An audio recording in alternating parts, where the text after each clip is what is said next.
Shooting at the Stars, The Christmas Truce of 1914, written by John Hendricks.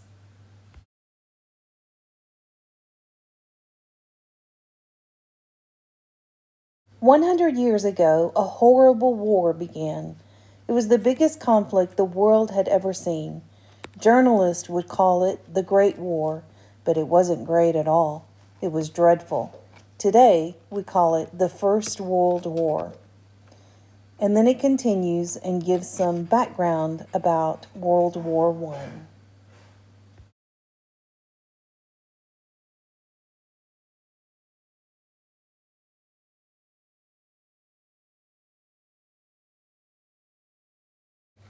France, 1914.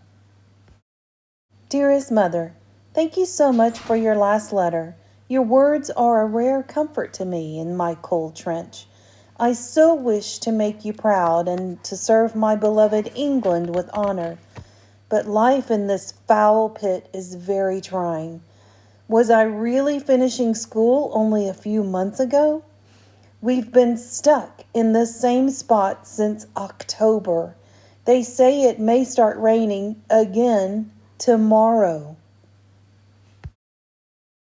Notice this picture has the German line at the top and our boys or the English soldiers at the bottom.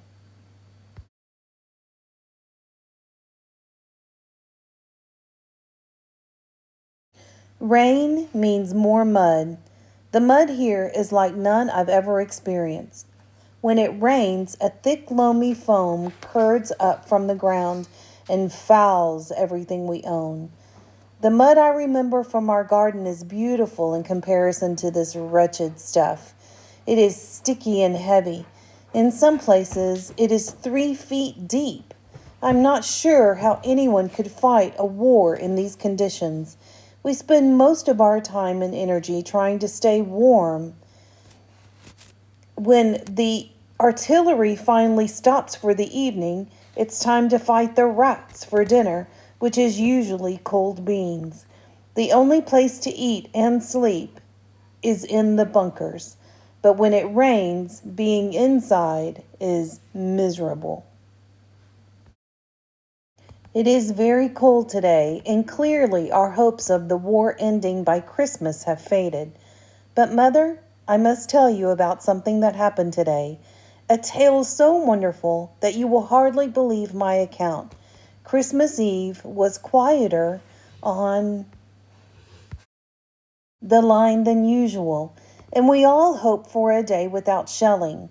The drastic cold that rolled in 2 days ago became an unexpected blessing. The hard frost turned our mucky trench back into solid ground. We had a few hours of sure-footed steps around our meager home.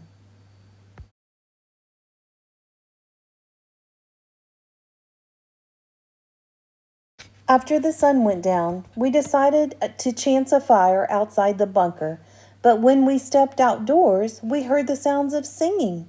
I looked down the line to find out who was foolish enough to give away his position to the enemy, but the noise wasn't coming from our trench at all. As I cautiously stuck my head over the edge of the trench, I couldn't believe what I saw. The Germans! Our enemy was singing? Not only were they singing as loud as they could, it sounded like Silent Night. But all along their line, tiny Christmas trees lit with candles and lanterns had appeared. Several of our boys suggested taking shots at the trees, but most of us were just glad the Germans weren't trying to shoot us. We wondered where they got all those little trees.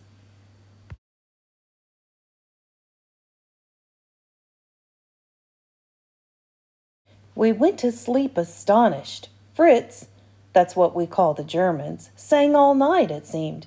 But this was nothing compared to what today would hold. Once the sun got over the horizon, we saw the Germans hoist up a banner on back of the ammunition crate, I think, that said, "Merry Christmas." Then came a voice. "Hello? English soldiers?" Where are your Christmas trees?" Followed by a great laughter from their trench. We could hear everything, for they are only 30 steps to the east. Rifleman Tapp, who has a great arm, took several cans of pear jam and heaved them into no man's land, the open ground between the trenches, very near the German line. One of their officers poked his head up, saw the jam, and then stood right up, waving at us. He wanted us to come up as well. Most of us thought it was surely a trap, but before we could do a thing, our Lieutenant Lovell had made his way through the barbed wire and was walking right out to meet the German officer.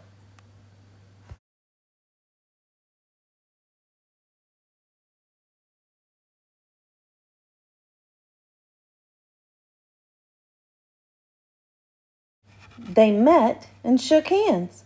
Perhaps an angel of the Lord was among us today. What else could create such spontaneous peace but the hand of God Himself? The lieutenant signaled for us to come out. I didn't know what was happening, but it wasn't war. For one glorious Christmas morning, war had taken a holiday. We all met along a small ditch in the center of no man's land. The first thing we did was bury our fellow soldiers who had been killed. They were everywhere at our feet. It took some time to finish the grim task. I helped a German officer bury a very young soldier. He was about my age.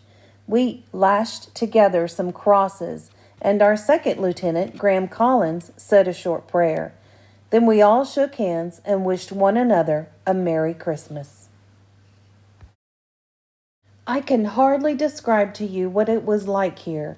We were talking with men we were trying to kill just the day before. A few of the lads had brought pocket cameras from home, so they took pictures together.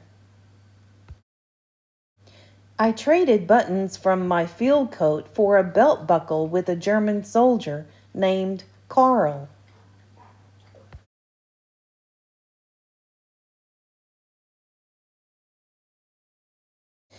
There was also much trading of biscuits and pudding. We had our fill. There were two soldiers in such good moods they started kicking around an old biscuit tin like a football, using two battered tree stumps as a goal. Karl said to me, "Why can't we just go home and have peace?" We spent most of the afternoon out there. Mother, it was such a beautiful day. As the evening came, we made our way back to the trenches. Many returned with souvenirs like I did. Everyone was jealous of Bruce Coy, who traded his hat for a German helmet with a pointy top. They called them pickelhaubes. We sat up on the edge of our trench and laughed together. It felt like I was back at school.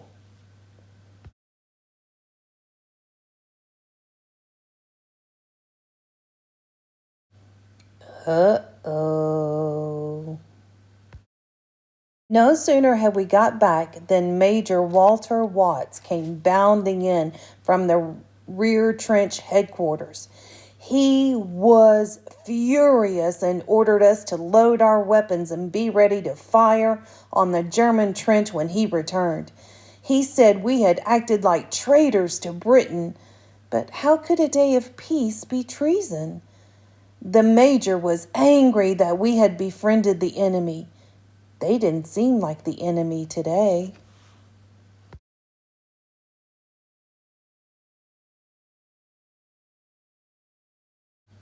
Altogether, it was a splendid day with our foes. Tomorrow, I suppose we will all fight for our countries, and when the major returns, we will have to follow his orders. But I suspect our side will spend the rest of the night aiming high above their trenches, shooting at the stars. Merry Christmas, Mum. With love, Charlie. December 25th, 1914. Good night, English soldiers.